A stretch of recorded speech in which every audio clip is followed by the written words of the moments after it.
जय श्रीकृष्ण मंडळी. आज मी राधाकृष्णाने लग्न का नाही केले याविषयीचा एक छोटासा व्हिडिओ घेऊन आलो आहे. या व्हिडिओमध्ये नवनवीन गोष्टी तुम्हाला माहिती पडतील, त्यासाठी व्हिडिओ शेवटपर्यंत नक्की पहा. चला तर व्हिडिओला सुरुवात करू. भगवान विष्णू पृथ्वीवर पुन्हा पुन्हा जन्म घेत होते. वेगवेगळ्या अवतारात पृथ्वीवर येत असत. त्यामुळे भगवान विष्णूची पत्नी देवी लक्ष्मीची इच्छा झाली की त्यांनी पण भगवान विष्णूसोबत पृथ्वीवर अवतार घ्यावा. भगवान विष्णूला धार्मिक कामात साक्षीदार बनणे पसंत केलं.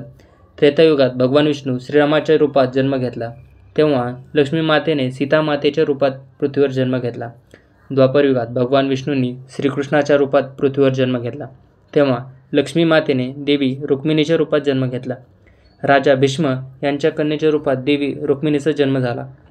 रुक्मिणीला लहान असताना एक पूतना नावाची राक्षसीने उचलून घेऊन जायचा प्रयत्न केला. जेव्हा ती पूतना राक्षस माता आपल्या देवी रुक्मिणीला छोट्या ह्याच्यात आकाशात वरती घेऊन जात होते. जसजशी पूतना रुक्मिणीला वरती घेऊन जायला लागली तसं देवी रुक्मिणीने आपले वजन वाढवायला सुरुवात केली.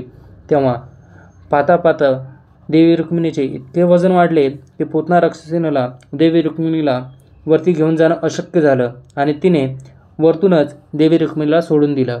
तेव्हा देवी रुक्मिणी मथुरा राज्याच्या एका समुद्रातील कमळावर येऊन पडतात. तेव्हा एक जोडपं तिथून जात असताना त्यांनी त्या कन्येला पाहिलं आणि त्या कन्येवर नजर पडल्यानंतर त्यांनी त्याला घरी घेऊन गेले आणि आपल्या मुलीसारखं तिचा सांभाळ केला. तिचे नाव राधा ठेवलं. तुम्हाला राधाकृष्णाची प्रेम कहाणी तर माहितीच असेलच की कृष्ण काही काळ गोकुळमध्ये राधाला सोडून द्वारकेला गेले होते. तिथून परत आल्यावर दोघांचा विवाह केला जाणार होता. तेव्हाच भीष्मराजाला माहिती मिळते की त्याची मुलगी रुक्मिणी हीच राधा आहे.